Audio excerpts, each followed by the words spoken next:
예, 대부분 이런 상황에서 그 확장을 먼저 가져간 쪽은 로보틱스로. Bisu looks like he's trying to get back into Stork's base with the scout. I don't think it's going to happen. And a forge going down for Bisu as well. So, not exactly sure what he's going to do here, but it'll be interesting to see. He may go Dark Templars. The forge basically gives you weapon upgrades and cannons. And robotics facility going down for Stork, so he will be going for Reavers, or at least an Observer. Bisu now taking his natural expansion, securing it with a Nexus, and Bisu's going to try and get this scout in here, but it's going to be denied, and it's going to be sniped right away. He does have Dark Templars out, so he will be going for them, and this is bad news for Stork, because Stork does not have a forge, he will not have an observatory in time, so these two Dark Templars will wreak havoc on Stork, and this is not looking good for Stork. You know, he did have those successful wins, but it doesn't look like he's going to come out with a win here. The Dark Templars now making their way across the map, so they're gonna wreak havoc. Needless to say, he does not have any form of detector, and he will be forced to just basically counter and hide. And Bisu, he's gonna chase up here, one into the natural and one into the mineral line of the main. And now Stork's like, uh-oh, something's up here. But you know, he's got two Dark Templars taking him on, and he's gonna switch them, it looks. But this is bad news for him, because Bisu is able to snipe at least 5 probes I've counted thus far, and he'll just keep doing it. And Stork is going to have to scatter his probes, and now he's going to counter with his force mix of Zealots and Dragoons. But I don't know that it's going to be enough, because Bisu's just going to keep taking out his economy while Bisu's does fine. And he's going to be able to, you know, even if, you know, an initial push makes some damage, he's going to be able to restock his troops.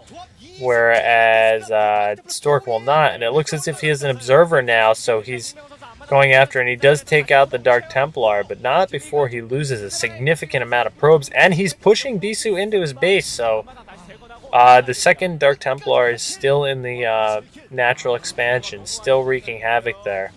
And robotics facility now going down for Bisu, so he will get observers himself, but Bisu is, he does lose the 2 Dark Templars, but he does a significant amount of damage. And those Dragoons, Stork has them in a very good place, or he did. They did have the high ground over Bisu's Dragoons, but now Bisu is pushing them back and kind of trapping them in a corner with his own Dragoons, and he does run them out of that area, so he manages to secure that. But Bisu is now very far ahead, as in he has not lost anything in terms of workers, but Stork lost a significant amount, and you'll see it soon when it comes to the point where they really need to get into high macro mode, and Stork is limited on resources. But this may be the killing blow here. Bisu's pushing in, and Stork really can't reinforce his army, so Bisu should, theoretically, he should just walk over these guys, and he's going to put up a pylon on that unprotected expansion right next to the base on Colosseum, so he may take that expansion too very soon. But yeah, Bisu pumping out units, and now he's gonna have an advantage. Stork gets an observer in there, but it doesn't last long, because Bisu's observer comes along, and he sees that, and looks like on a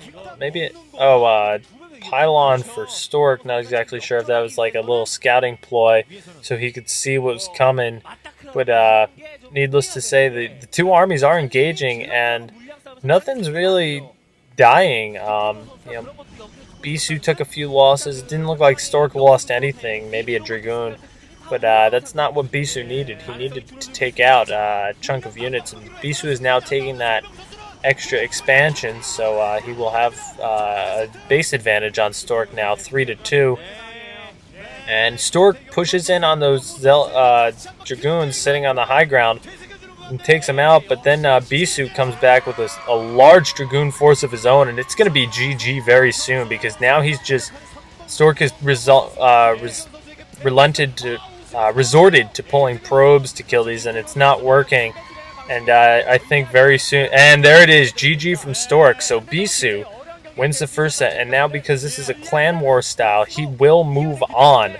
And if I do remember, the map order was Colosseum, Blue Storm, Athena, Othello, or maybe the other way around with Blue Storm and Athena. It could be Colosseum, Athena, Blue Storm, Othello. But Bisu will move on to the second game, giving some congratulations to his teammates. So that was this World Communist 8. That was the first game of the GyeongNam STX Masters. And, I'm just going to give my shout-outs now. SC2GG.com. Great place to go for commentaries, write-ups, anything you can think of about the pro scenes, it's there. Even starting up a new Pro League-style team league, the SC2GG Star Cup.